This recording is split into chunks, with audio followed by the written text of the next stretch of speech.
So hello everyone, बहुत बहुत स्वागत है आप सभी का इस नए वीडियो में। और पाटलिपुत्र यूनिवर्सिटी की तरफ से सेमेस्टर थर्ड यानी जिनका सेशन 2023 से 27 था और साथ ही साथ सेमेस्टर वन यानी 2024 से 28 था। पाटलिपुत्र यूनिवर्सिटी की तरफ से पहले पेपर के माध्यम से और भी अलग अलग प्लेटफॉर्म के जरिए से स्टूडेंट्स को बताया गया कि उनका रिजल्ट फरवरी के लास्ट महीने तक आ जाएगी, ऐसी दावा की गई थी। लेकिन वास्तविकता कुछ और हुई और रिजल्ट अभी तक आपके पास नहीं है। और ऐसे में आपका सवाल होता है कि भाई अब रिजल्ट कब तक आएगा, क्योंकि अभी जो हो रहा है वो तो मार्च का लगभग 20-22 हो गया है। रिजल्ट आएगा इस महीने भी या अगले महीने आएगा, ऐसी सिचुएशंस बनी हुई है स्टूडेंट्स के बीच में।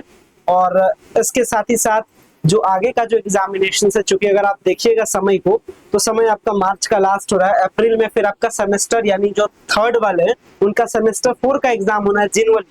मतलब अगर कायदे से कहा जाए तो सेमेस्टर 4 और साथ ही साथ जो सेमेस्टर 1 वाले स्टूडेंट रिजल्ट का इंतजार करें उनका सेमेस्टर 2 का भी एग्जाम होना है अप्रैल मई के आसपास में। और अभी तक रिजल्ट आया, तो कब तक रिजल्ट आएगा, पेपर का अपडेट क्या कुछ करता है, क्योंकि मैं आपके लिए कुछ पेपर्स भी लेकर के आया हूँ।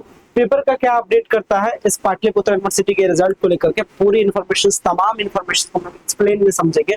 सो गाइस, अगर चैनल पे पहली बार विजिट किया चैनल को जरूर सब्सक्राइब कीजिएगा ताकि इस तरीके के सारे इन्फॉर्मेटिव अपडेट आपको यहाँ से प्रॉपर मिल सके। देखिएगा, इन्फॉर्मेशन को लेकर के थोड़ा सा इस तरीके से कहा जाए तो मुझे भी अचंभित लगता है कि पाटलिपुत्र यूनिवर्सिटी आके किस आधार पर दावा ठोक रही थी कि वो रिजल्ट पहले दे देगी। और खैर सिचुएशंस जो भी रहे, अभी के सिचुएशंस को लेकर के हम लोग बात करते हैं। तो ये कुछ इस तरीके से है कि यहाँ ग्रेजुएशन का 2 बैच है। एक सेमेस्टर 1 का रिजल्ट का इंतजार कर रहा है जिसका इस साल एडमिशन 2024 में हुआ था, यानी 2024 से 28 वाले सेमेस्टर 1 का इंतजार कर रहे हैं रिजल्ट का। और एक स्टूडेंट ऐसे हैं जो सेमेस्टर 3 का रिजल्ट का इंतजार कर रहे हैं जिनका बैच क्या है 2023 से 27। ठीक है, इसके साथ पूरी बात हम लोग डिटेल में समझेंगे, इसलिए मैं आपको पॉइंट बता रहा हूँ। इसके साथ ही पीजी का भी 2 बैच था, एक सेमेस्टर 1 था और एक सेमेस्टर 3 था। इस तरीके से 2 बैच पहले भी था जिनका एग्जाम आपसे पहले हुआ था। इनका रिजल्ट आ चुका है और अब जो रिजल्ट आएगा वो सेमेस्टर 3 यानी ग्रेजुएशन के सेमेस्टर 3 वालों का आएगा। और जब इनका रिजल्ट आ जाएगा तब इनका आएगा। अब थोड़ा सा पेपर का स्टेटस समझते हैं। देखिएगा, ये रहा थोड़ा सा पेपर का स्टेटस। और आज के इस पेपर का स्टेटस में पीपीयू ने तिथि बढ़ाई, कल तक परीक्षा फॉर्म भर सकते हैं, इस तरीके का इंफॉर्मेशन था। ये इंफॉर्मेशन बेसिकली था किसके लिए, देखिएगा समझिएगा। पाटलिपुत्र यूनिवर्सिटी में आपसे जो सीनियर बैच है, अभी थोड़ा सा ऐसे बात करते हैं। एक तो एडमिशन है जिनका 22 वाले हैं, यानी 22 से 25 वाले एक बच्चे हैं। एक बच्चे हैं 23 से, आपका ग्रेजुएशन में सेमेस्टर सिस्टम आ गया था तो 23 से 27 है। और एक है 24 से 28 है। पीजी का जो हिसाब किताब है पाटलिपुत्र ने कंप्लीट कर दिया, मतलब सेमेस्टर 1 का एग्जाम लिया, रिजल्ट दे दिया, सेमेस्टर 3 का लिया, एग्जाम लिया, रिजल्ट दे दिया। उनका हिसाब फिटोस है, हिसाब यहाँ से पेंडिंग है। आप जो है, ये है सेमेस्टर 3 वाले यानी ग्रेजुएशन के सेमेस्टर 3 वाले, ये है फर्स्ट सेमेस्टर वाले और ये है पार्ट 3 वाले। ठीक है, और जो कॉपी चेकिंग की प्रोसेस है वो चल रही है। रिजल्ट अभी अपने कह सकते हैं आखिरी स्टेज पर भी नहीं, अभी कॉपी चेकिंग का ही प्रोसेस अपने आखिरी स्टेज पर। जैसे ही कॉपी चेकिंग का प्रोसेस कंप्लीट होगा तब जाकर के रिजल्ट का मतलब जो रिजल्ट का कार्ड है, जो रिकॉर्ड है, उसमें वो नंबर चढ़ेगा। मोटा मोटी तौर पे ये कहा जाए तो 3rd सेमेस्टर का कॉपी चेकिंग प्रोसेस समझिए कंप्लीट हो गया है। और इसका जो रिजल्ट है, अभी क्या तारीख चल रहा है अगर आप लीजिएगा तो लगभग 20-22 मार्च के आसपास में वीडियो बना रहा हूँ। जो इन्फॉर्मेशन अभी करंट पता है, क्योंकि पहले का जो अपडेट था उसके अकॉर्डिंग था कि एकदम रिजल्ट आ ही जाएगा। लेकिन जो आपका वैल्यू एडेड कोर्स है, जो आपका प्रैक्टिकल्स का नंबर है, जो सीआईए का नंबर है, वो कॉलेज के द्वारा नहीं भेजा गया था, जिसके कारण से ये डिले हुआ। लेकिन उस डिले के बीच में क्या हो गया कि ये जो आपका सीनियर बैच है 22 से 23 जिनको पार्ट 3 कहते हैं, इनका एग्जामिनेशन फॉर्म भी भरा रहा था, तो कॉलेज के लोग इसमें भी थोड़े से बिजी है। ठीक है, और ये आपका कल तक फॉर्म भरागा, यानी 24 मार्च तक, कल तक ये डेट है।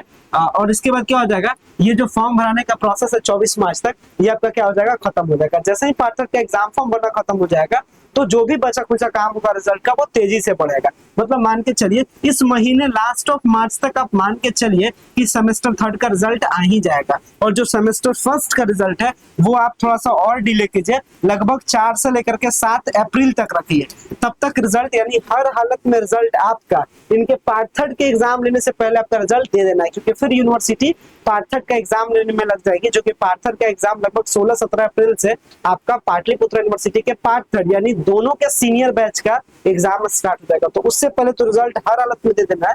लेकिन सेमेस्टर 3 का रिजल्ट मान के चलिए लास्ट ऑफ मार्च, और सेमेस्टर 1 का रिजल्ट मान के चलिए आपका फर्स्ट वीक ऑफ अप्रैल में आपका रिजल्ट आ जाएगा। और जैसे ही ध्यान रखिएगा आप, जैसे ही ये पार्ट थर्ड का एग्जाम इनका खत्म होगा, मतलब अप्रैल के लास्ट होते होते तक पार्ट थर्ड का एग्जाम खत्म हो जाएगा। तो जिस टाइम इनका एग्जाम चलेगा उसी टाइम से आसपास में, मतलब मान के चलिए लगभग, जैसे ही अभी थोड़ा सा ऐसे समझते हैं, यूजी का जो थर्ड सेमेस्टर है, यूजी का जो थर्ड सेमेस्टर है, मतलब जिनका एडमिशन 2023 से 27 बैच में हुआ है, इनका जो चौथा सेमेस्टर का जो फॉर्म है, जो फोर्थ सेमेस्टर का फॉर्म है, ये जो फॉर्म भराने का काम है वो आपका लगभग 7 से 10 अप्रैल के बीच में आपका फॉर्म भराने का प्रोसेस भी आपका स्टार्ट होगा। ठीक है, मतलब जब प्रोसेस स्टार्ट होगा तो मोटा मोटी ये समझिए, जैसे ही आपका सेमेस्टर थर्ड का रिजल्ट आएगा उसके बाद से आपका सीआईए का एग्जाम, मिड सेमेस्टर का एग्जाम आपका स्टार्ट हो जाएगा और अप्रैल में ही आपका जो फॉर्म है वो भरा लिया जाएगा। मतलब मान के चलिए मई का जो पहला वीक है, मई के पहला से दूसरा वीक होते होते आपका एग्जाम हो जाएगा। उसी तरीके से मई के लास्ट तक जाते जाते जो आपका एग्जाम है वो जो सेकंड सेमेस्टर है उनका भी हो जाएगा। फिर उसके बाद गर्मी का छुट्टी हो जाएगा और यूनिवर्सिटी फिर एडमिशन में बिजी हो जाएगी। ठीक है, यानी मई के लास्ट होते तक जो भी बाकी बकाया एग्जाम है वो सारा एग्जाम ले लेगी। तो आप लोग थोड़े से तैयार रहिए, पढ़ते लिखते रहिए, चीजों पर ध्यान रख के चलिए ताकि कोई दिक्कत न हो। ठीक है, और बाकी आपके लिए जो भी सारा एजुकेशनल अपडेट होगा या फिर जो भी आपका एडमिशन अपडेट होगा, एग्जामिनेशन अपडेट होगा या फिर एग्जाम से रिलेटेड जो भी मैं क्लासेस आपको दूंगा उसको लेकर के मैं वीडियोस आपके लिए प्रॉपर आपके लिए क्रिएट कर दूंगा। तो लगातार आप चैनल के साथ जुड़े रहिए ताकि सारे अप टू डेट आपको ऑन द टाइम मिल सके। और उम्मीद करते हैं ये वीडियो आपके लिए यूजफुल रहा होगा, कई सारे बातों को मैंने समझाया, आप समझे भी होंगे। मिलते हैं नेक्स्ट वीडियो में।